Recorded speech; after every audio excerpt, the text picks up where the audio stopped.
barbell waits patiently on the floor, like a dog for its master.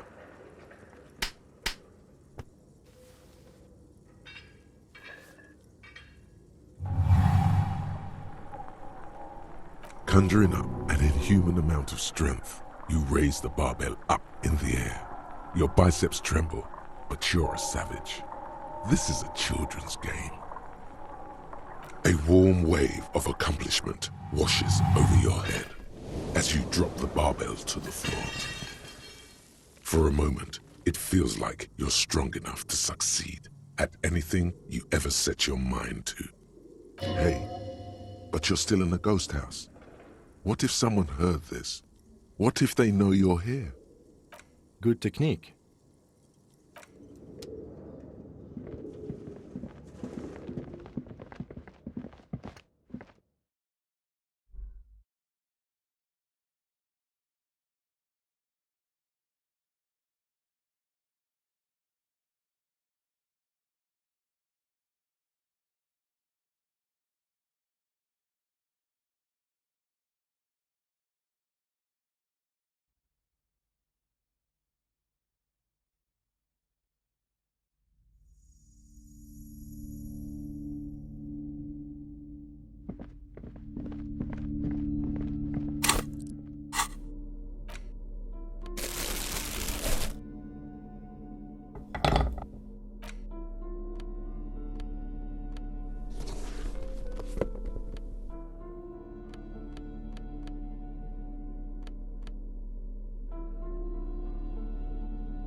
You're alive and well.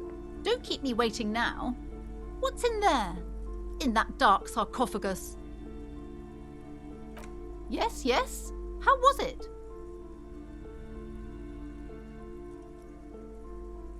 I knew it. Oh, such horrors that have been thrust upon us. But what else did you find? Did anything survive? No, of course not. Have you located the entity? A novelty dice maker? Well, spit it out. Why does she need the dice? For some kind of sorcery? Sometimes they use the ankle bones of sheep.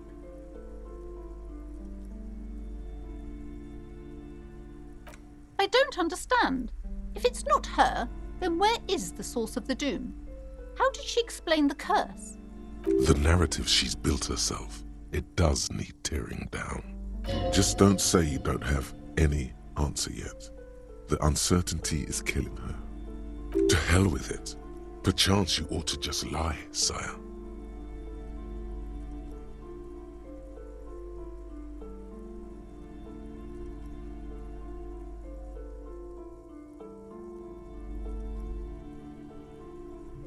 A third order presence, yes.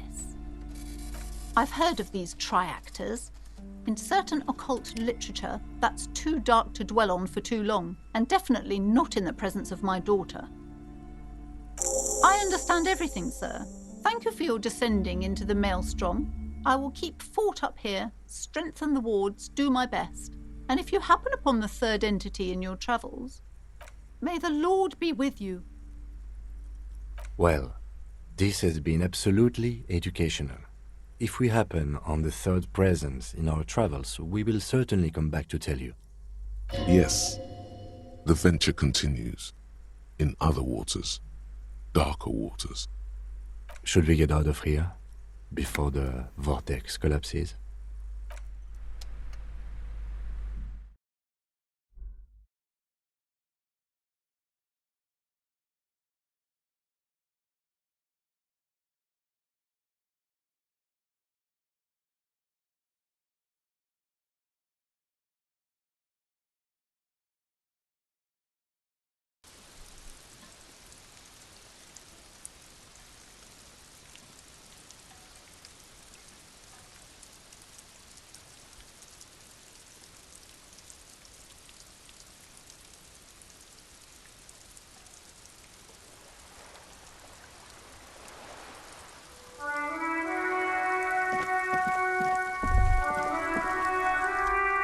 All around you, rain falls on the great city of Revachol.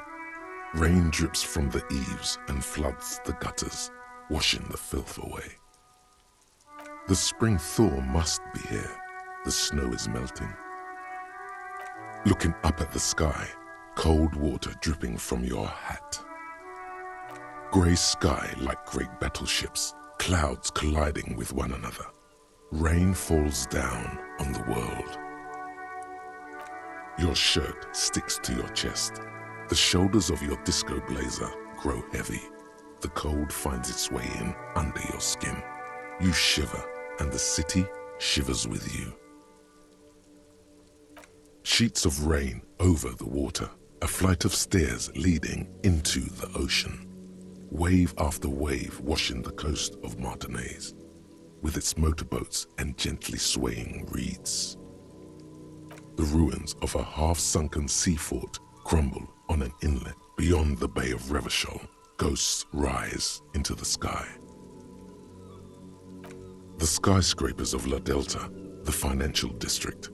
Faint golden light seeps from the office windows. Will you ever go there? No, you are just one of the hundreds of thousands who watch them rise across the bay from Martinaise every day. Urban coastline, rain dripping off Eternite-covered roofs, cinder blocks left over from half-finished construction, a defunct research and development building once seized by revolutionaries. An old wooden church stands on stilts above the water. Coal City, end of all lines. Your hair is an oily mess flecked with ash from neighboring coal plants.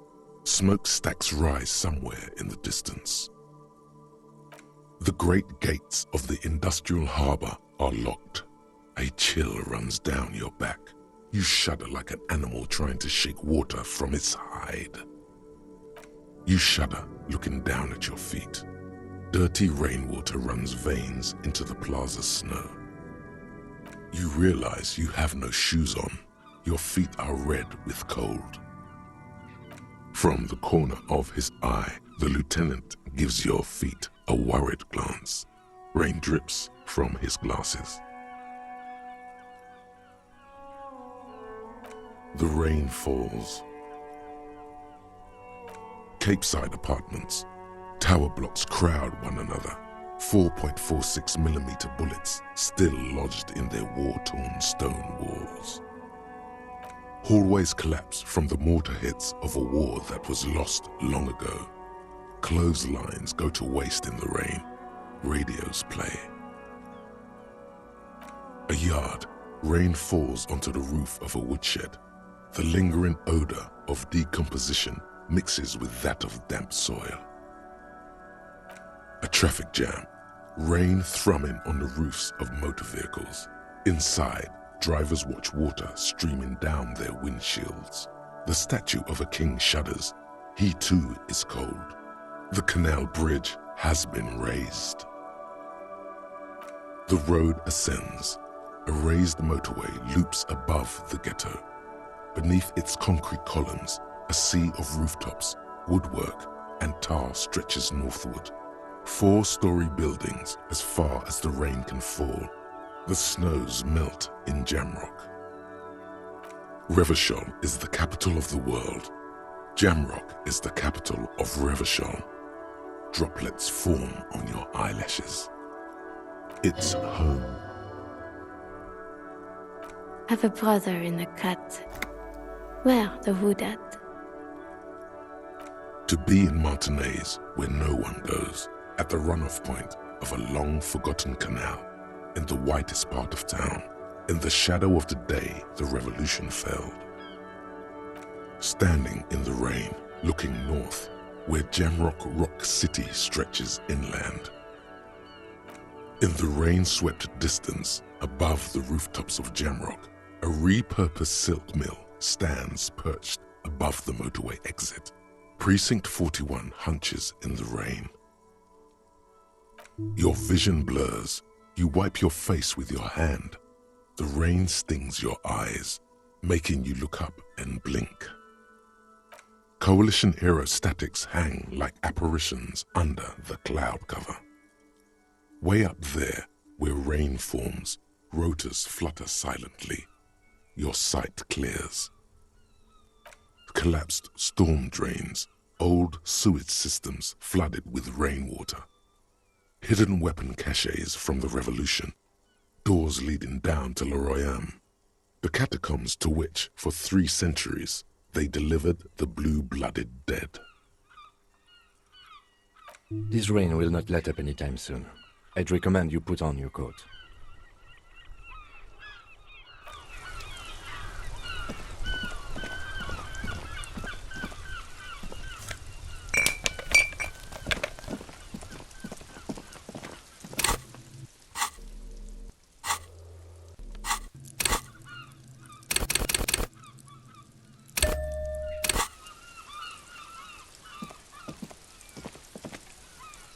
You see a set of tire tracks in the brown slush that covers the plaza mosaic. The tire tracks were left here by an unknown event that took place some days ago. It's a message, written in the language of burnt rubber. Some of that rubber stuck to the tiles right in front of the whirling in rags. This is point A. The driver started there, and then accelerated straight into the fence, left a hole big enough for the Franco-Nigerian cavalry, according to the cafeteria manager. The driver proceeded to back out of the yard, barely stopping before hitting the adjacent building. Before heading south, must have been in a hurry. I'm not sure. There are plenty of traffic accidents waiting to happen in Martinez. With the jam right here on the roundabout, I would keep them separate. You could follow the track south. There seems to be a canal there. See where they went, if you find the time. You are correct. This is a rather motor carriage-friendly city. Somehow that makes you feel scared. You don't know why.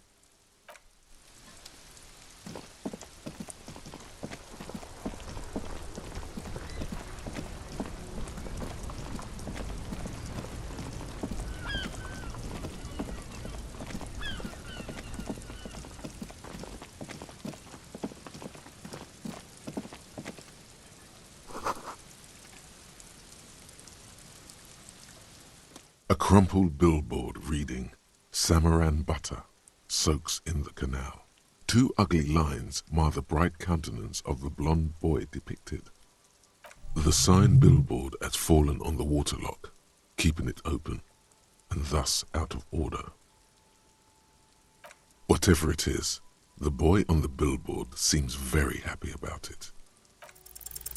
Just some tasteless advertising at the bottom of a canal. No use rubbernecking now.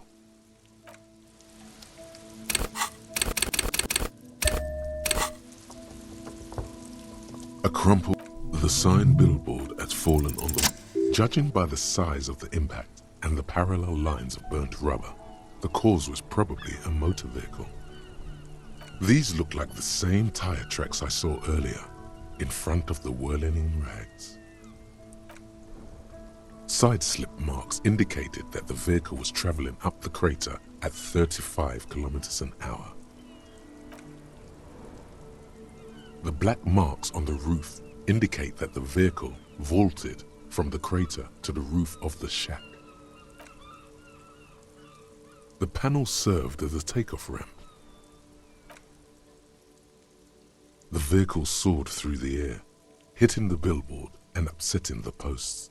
Then it continued its flight, taking the billboard with it. The sign broke the vehicle's fall into the canal. The Samaran butter billboard still looks freshly painted, suggesting it took the plunge recently, within the past 72 hours. Still speeding, the vehicle made a loop and vanished into the fog along the coast. There are 2 good candidates, the Caprice 40 and the Linéaire G22. It's about the right size, and the tire marks looked like they came from the skinny tires frequently found on that motor carriage. Very sturdy but light motor carriage, more likely than most to survive that jump. You'd have to follow the tracks to be sure. The lieutenant looks on, waiting for you to wrap up your analysis.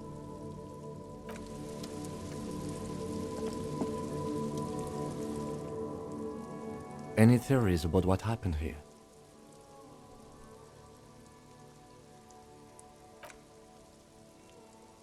What kind of car do you think it was? That's quite likely, from what I can tell. Oh.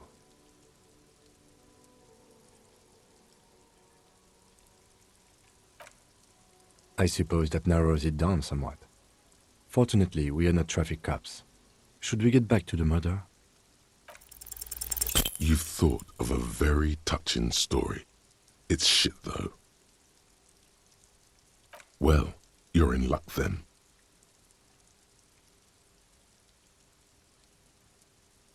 Yes, this is good. This is very good.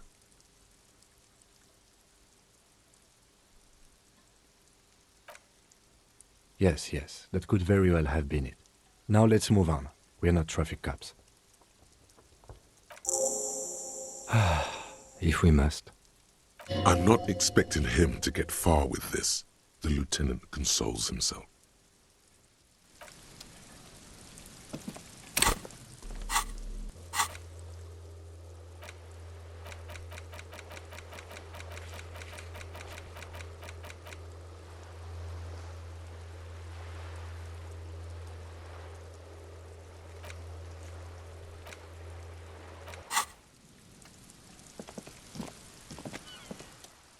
G'day to you, officers.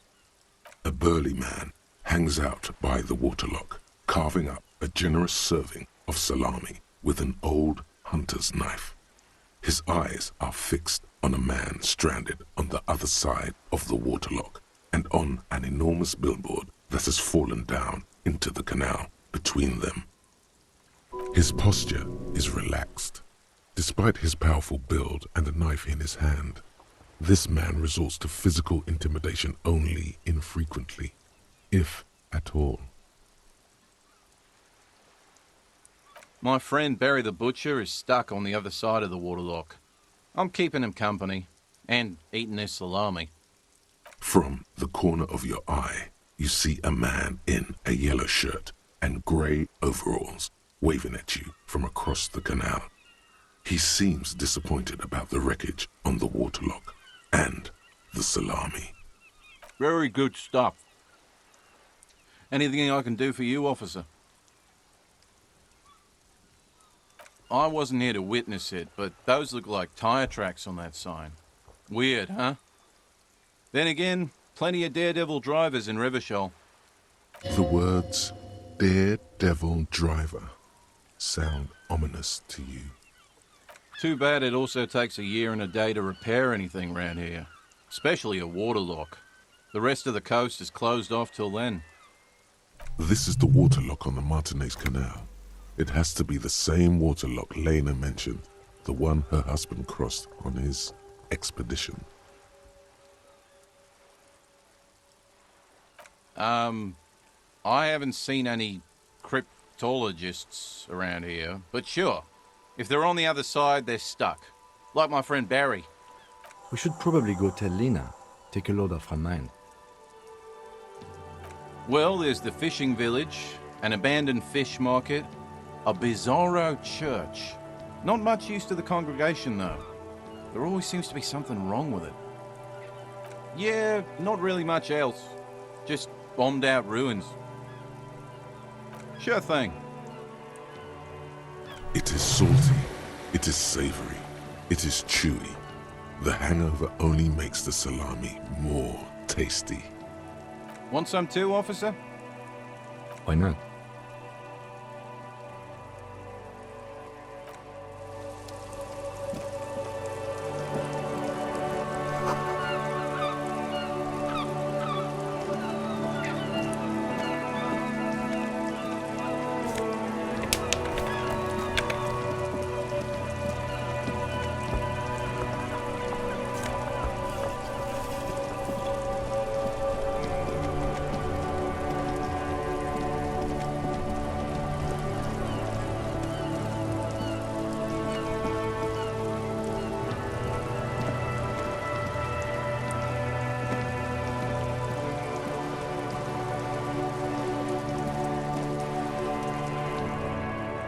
We're still waiting for a replacement for the bull you sent sinking. What is this? Are you mocking us? This isn't for pétanque. Now, no need to get angry again, René. I'm sure the officer tried his best. It's not like there's a bull kiosk here in Martinez. Trying is worth as much as is accomplished. In this case, almost nothing. Fine. You tried to right a wrong. It's still a gram better than actual nothing. As René turns from you to his partner and back, the medals on his chest rattle and glare. He keeps his spine straight and his ribcage lifted, displaying them proudly. 2. The larger one is shaped like a cross, while the smaller medal resembles the sun. A crowned head in front of 2 crossed rifles, the medal hangs from a blue striped triangle. A small blue star inside an orange sun. It has the word Valiance written below. For bravery. For doing my duty in the heat of battle. For looking my mortality in the eye. When men like Gaston here hid in the bushes and shot themselves. He saved some muddy princeling who foolishly strolled into the front line in his gown of velvet and gold. It was on the first months of the revolution here in Revachol. Unrest was spreading like wildfire. Marauders had taken most of the Couronne and were getting really ambitious. King Frisel thought he could end it all in one decisive strike. Sent his cousin, Drisson, to put an end to the unrest. Alas, the young Drisson was all piss and no vinegar, wearing a tunic of purple velvet and cockatiel feathers to battle. Even his rifle was gold-plated, shone from 5 clicks away. Can you imagine the asininity? He really despises that Drisson fellow. Purple velvet tunic. That isn't exactly camo. To keep the long and bloody story short, Drisson marched us against the partisans in Couronne. And when I say marched, I mean made us walk into captured enemy territory, single file, like toy soldiers, while he rode in front on his giant red stallion. The rebels were smart. They let us come real close before opening fire. Suffice to say, it was carnage. I got shot in the left shoulder and went down. Just a flesh wound. But just as I turned over, the prince fell into the mud next to me. He was missing his lower jaw. Then his horse, driven mad by the noise and smell of gunpowder, stepped on my leg and shattered my knee.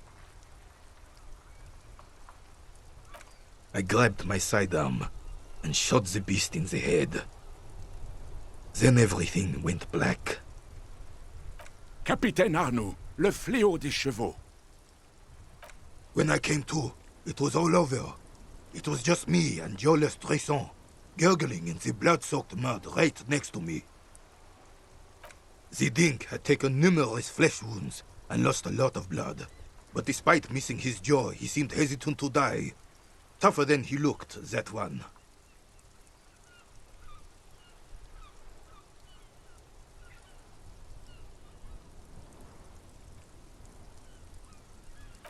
He didn't. I hoisted the prick on my back and started crawling. Kept going until the 59th Cavalry picked us up. Through some miracle, we both survived. And the jealous freak convinced Frisel to give me a medal for not leaving him to die in his own blood. Piece and shit. He was the commanding officer and I was on duty. Just doing my job. Shouldn't hand out medals for that. 13 months later, I received the Sun for distinguished service. It's not worth mentioning. Because he was a goddamn dandy. Had no business leading men or even being on the battlefield. All he was related. That's it. Royal blood alone doesn't make army commanders. He was a stupid kid, only interested in horses, hairstyles, and man-loving. Pooh! And 782 Royal Carabineers are dead because of his incompetence. Bah! There were many such stories in those days. Many such men, too. True Eversolians. Men with backbone. Oh, yes, René, yes. Men were bigger, girls were prettier, and everyone wore the fascia. Lord, please, bring those days back, if you can. I'm not getting into this with you again. Officer, was there anything else? You should try to come up with a heroic story of your own. Impress this old soldier.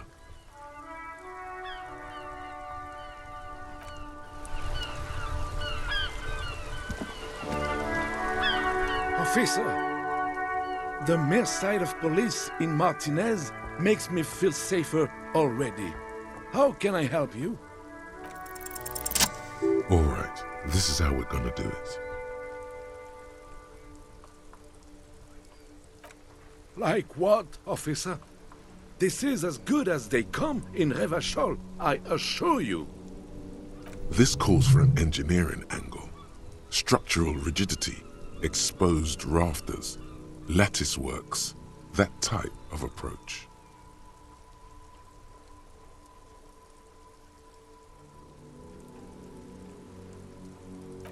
Mon Dieu, that is an excellent idea. That would virtually negate the component loss. Beautiful. Now bring it home with paprika.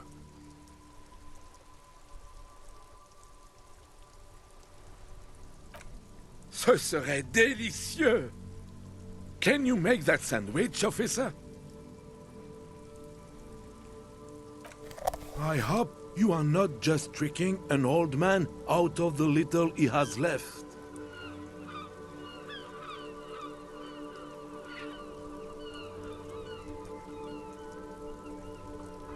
Or god of sandwiches, maybe? But in the meanwhile, what can I do for you here and now, officer?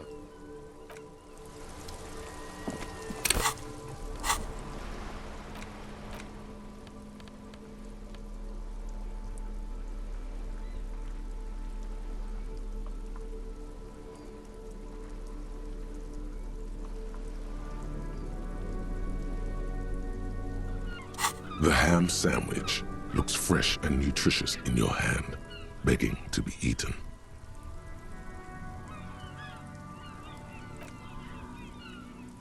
I'll pass, thanks.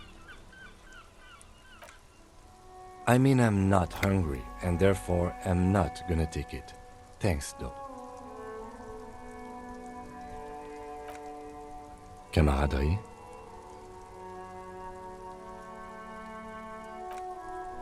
Is it really necessary?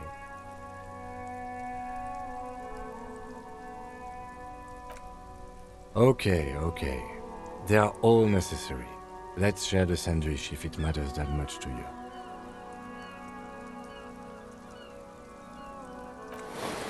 Sure. Time to go solve a murder investigation.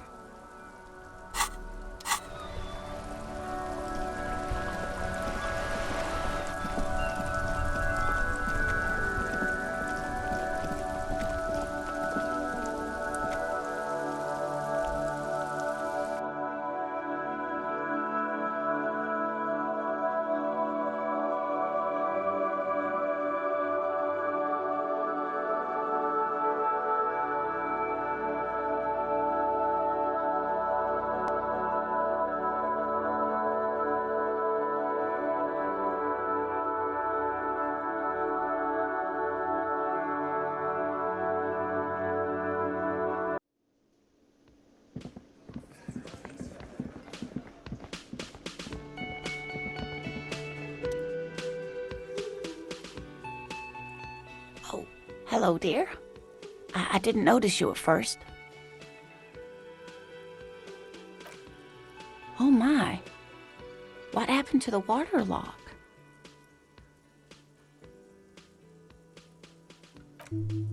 Oh, sweetie, if it weren't for you, I'd be looking forward to another sleepless night. Thank you from the bottom of my heart. Thank you both. You're welcome, ma'am. I hate to ask, but if your investigation takes you to the other side of the coast, please do keep an eye out for my husband. And if you see him, let him know Lena is waiting for him here at the Whirling. He gets so tangled up in his work that he may not know the water lock's been repaired, and it's cold out there.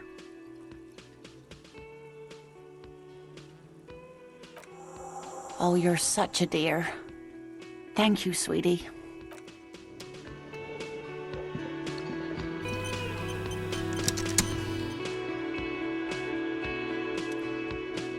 Can I help you? Got the 20 real?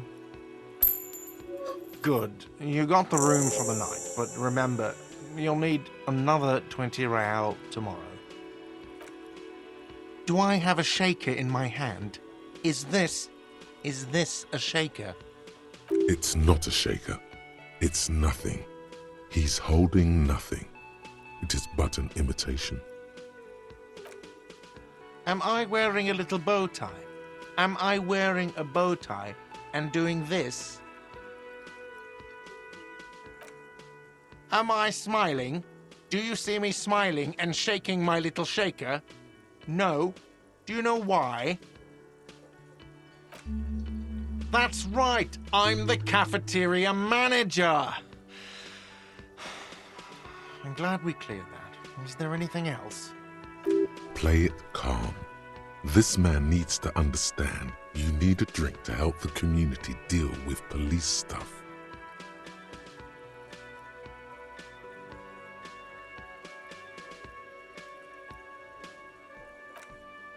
Oh, well, in that case, let me pour you a nice, big, refreshing marinella. Do you want that out of a glass or a pineapple? Don't be an imbecile. I'm not going to serve you a marinella. I have work to do and broken things to fix. If that was all, I'd like to return to it.